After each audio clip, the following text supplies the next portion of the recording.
I'm joined here today by the one, the only Chicago's own Nate the Savage Smith. We found out he's going to be competing on the Contender series come August. What's going on, man? How are you? I'm great, my man. Right now, just taking a little break. Got done with some strength and conditioning this morning, and gonna be right back at it a little bit today, later on today, like at 12:30. Get some jits in, get some breakdowns. That sounds good. It sounds like you're full on in training camp getting ready for this fight, right? Oh yeah, I take just like every fight, I take this fight serious.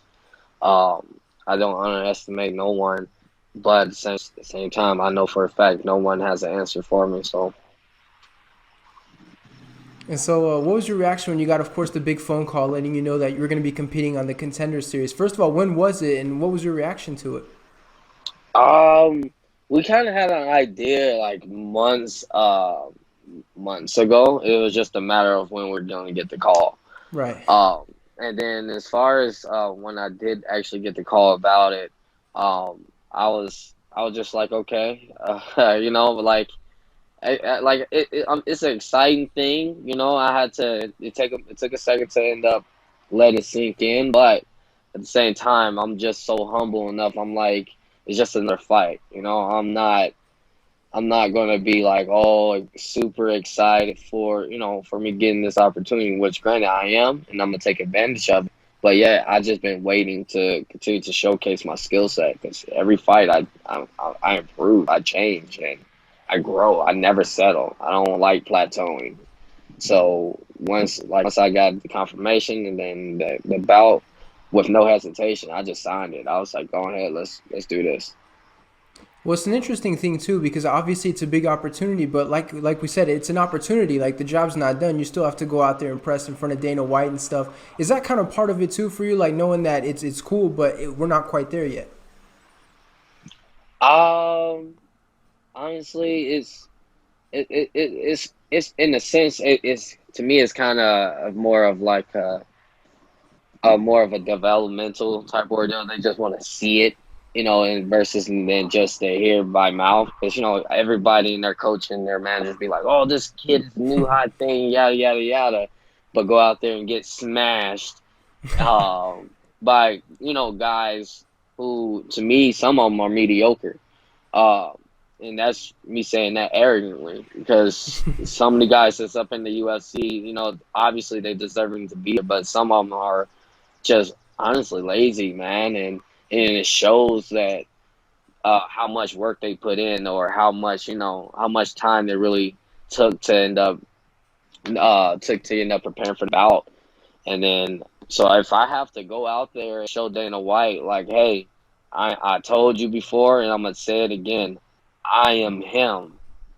So within this flyweight division, everything's up for grabs, and I know for a fact I'm making some noise. I know for a fact I'm going to end up getting this win.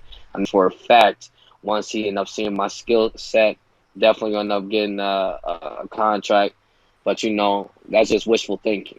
So I'm gonna talk into existence because I'm gonna make it a reality itself. So I'm not. Yeah, man. I'm just ready to show this man and be like, this is my house. This is my show. This is my field. This is my ring here. For sure, and the fact that it's at flyweight, we know that in the UFC the division is kind of it's up in the air and stuff. Is that an even bigger opportunity for yourself? Because we know if you come out there, guns blazing, things start going well, like you could get momentum very very fast in that division. Oh yeah, oh yeah. My plan actually, if once allowed to be in the division itself, once I'm in there, it's not the fact that it's like, yeah, I got the contract, I'm in the USC. No, it's the matter of staying there, and that's what a lot of guys not getting. Yeah. And continue to improve because again, a lot of people like to plateau. I'm not plateauing. So when I get in there, of course, I'm going to make some noise. I hopefully by try to fight at least 3 or 4 times before the end of this year, and I'm really pushing for that since the UFC is kind of pushing out a lot of fights lately. So if they give me a call, say for like July 15th for Fire Island, I'm there. If they Yeah. need me, I am there. I'm not the one that likes to come in, be looking trash and all that extra stuff. I know for a fact that I can end up being in the top 10, in the UFC in the flyweight division. everything's up for grabs right now, man. Even my old teammate, Brent Royval, he went out there and dominated to Tim Elliott, and I know and my boy's now what 11th, I believe. Like I know for a fact, I know for a fact that would be in the top 10. I know for a fact. There we go. Listen, you mentioned a lot about improving and getting better and things like that, which brings me to kind of this. Looking at your amateur record and looking at your professional record, it looks like two different fighters. Like there was like maybe a switch in mentality or something. Like what kind of changed from going from amateur to pro? We see now that you're undefeated, records looking good and everything. What constituted that sort of change for you in improving as a professional? Start getting obsessed with the sport, man. Start studying. Start taking chances, taking risks. Like even with like on record, online it shows like my amateur record. It was like a very extensive one. I know for a fact there's some fights that's on there that's not on there. I know I had over 30 fights as an amateur. Because to Yeah. me, the fights itself wasn't it wasn't the factor of winning and losing. It was more a fact of am I growing? Am I showing all skill and all round well rounded attribute when it comes to MMA because it's mixed martial arts. You got to mix it up. I Right. can't just wrestle. I can't just strike, kickbox, or just Muay Thai. I have to be very well rounded. So when it got to the point where I felt confidence not only within myself to end up turning pro, that I felt very well rounded during that time being for me to end up having my first professional bout. Sorry, my manager just ended up texting me. Shout out to Brian Butler and Brian Hanford over there, Soccer Punch. But yeah, it's just once built in that confidence, man, it took off, and then even from there, I steady look for room and improvement. If I can see ways to beat myself, I know for a fact I need to start working on those ordeals, and then I constantly grow. I constantly adjust, and I learn new things. Man, I try to like learn as much as I can, take in as much as I can, do a lot of repetitions to the point where my body just actually does it without me thinking it. And I study, and even with some of these guys, it's in the UFC. I like Kamaru Usman. That dude is a monster, and Yeah. the way how he breaks down. And I'm a wrestler, and he's a wrestler. Even Kobe Covington. Sadly to say his name, but we're I wrestled at Iowa Central. National champion over there too. So like we just for me watching these guys and being a fan and studying and seeing how they are. It's very technical. I'm a very technical fighter with speed and power.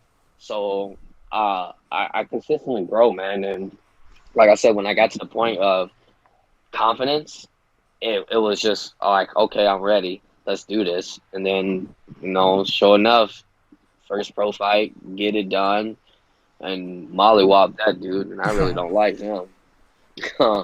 Then took on some more tough prospects in the Bellator vet and retired him like even at 35. So I'm like, wherever you want me to be, like we're gonna be there because my ultimate goal is just like everyone else is to become a world champion. But I also want to make history. I actually want to try to at least break Demetrius Mighty Mouse Johnson's record because to me that dude is still the GOAT, still the king of the division. Period. And so you're taking on JP Buys here. First of all, was this someone that you had heard of, and how do you sort of like the matchup in this one? I never actually heard him. I actually don't really go out looking for people. I just take fights and say, "Oh, you want to fight me? You think this? You think you have an answer to me?" Because I'm not afraid to lose. Right. So, like, I don't lose. I take lessons. So it just when I heard about him and then I looked him up.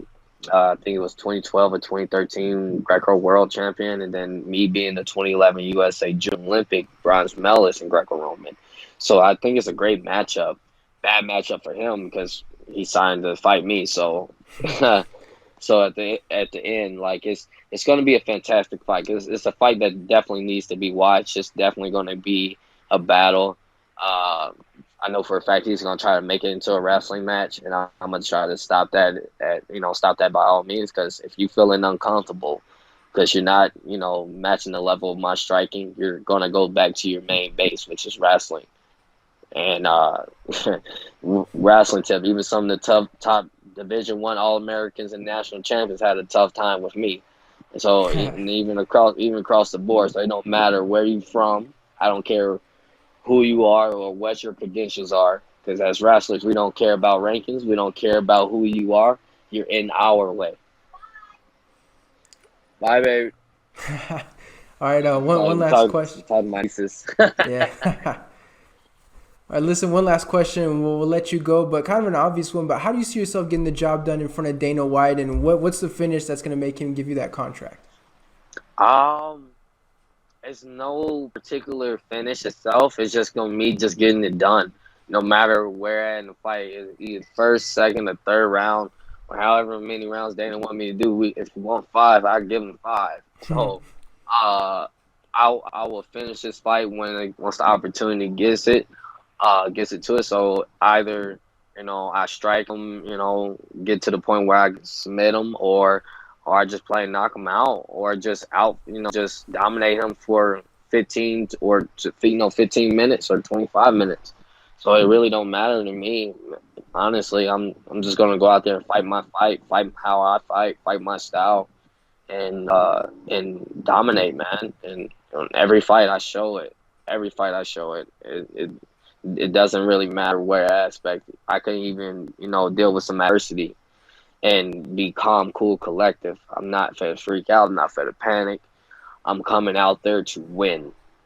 That's it. You got to be the better man than me that day for you to beat me.